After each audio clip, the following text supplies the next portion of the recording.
Hey guys, it's Tiffany Ott. I am so excited to be here with you today. I am talking about one of my favorite topics to talk with educators and students about, and that's failure. And I have to tell you, I love failure. So let me give you all the reasons why. But first, make sure that you subscribe to our channel, you like the video, and feel free to comment. We love hearing your feedback on everything we send out.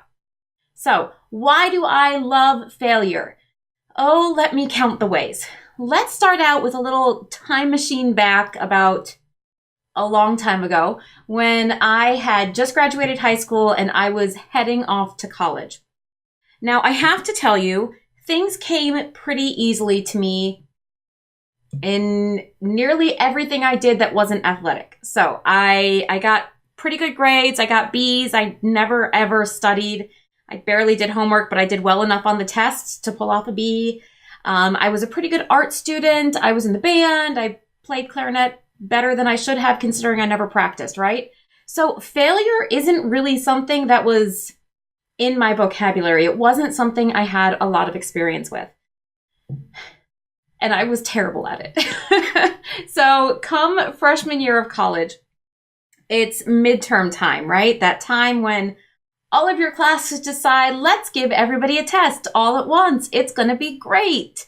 And I was not prepared for how ungreat it was. I remember it being like the day before half of my big tests. And I'm sitting there freaking out because I don't even know where to start. I don't know how to actually study. I called my mom. I was sobbing and I said, Mommy, I don't know how to study.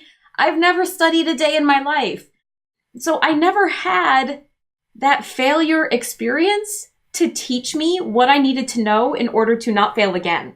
So she gave me a big rundown of how I study, making note cards, highlighting this whole list of things that she told me that I needed to go do.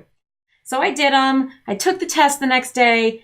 It went okay. Thankfully, I had the rest of the semester to kind of make up for it. And I eventually figured out how to study, how to manage my time, how to kind of get that all organized. But it didn't happen until I was 18 years old, guys. And at that point in time, our mind is pretty rigid in terms of how we function, how we work, how we think. So the previous 18 years of my life really hadn't prepared me for what failure felt like and how you move through failure.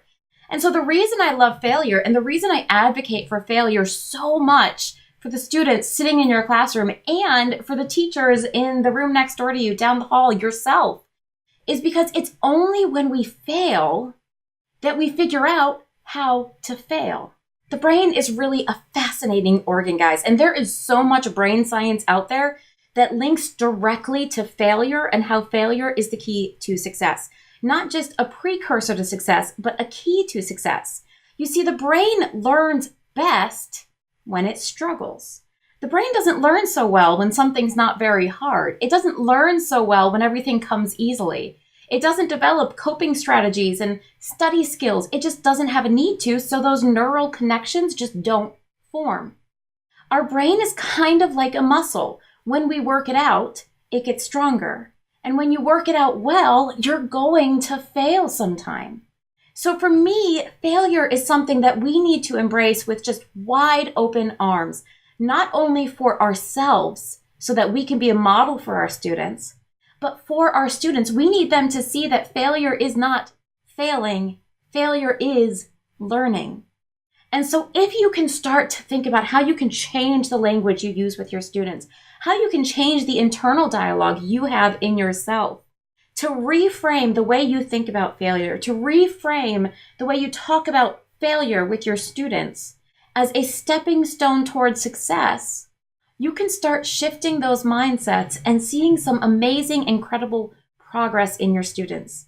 You can challenge them towards failure when they're young. Give them material that's appropriately hard for them when they're young and their brains are flexible and malleable, so that when they become freshmen in college and come up against midterms for the first time, they actually have the skills they need to understand how to struggle through a challenge. So this was a big Tiffany sitting up on a soapbox telling you how much I love failure, but I just want you to share the word, spread the word, tell everybody how important it is that we see failure as a stepping stone and not a wall. So I'd love to hear stories of how you have failed, how you have gotten beyond this fear of failure and moved on into embracing failure as the first step for learning. So either in the comments here on the YouTube video, or if you want to send me a message on Twitter, send me an email at tiffany@thegridmethod.com. However you want to share your story with me, I'd love to hear your own story of failure and how you have grown through failure. Thanks for watching, guys.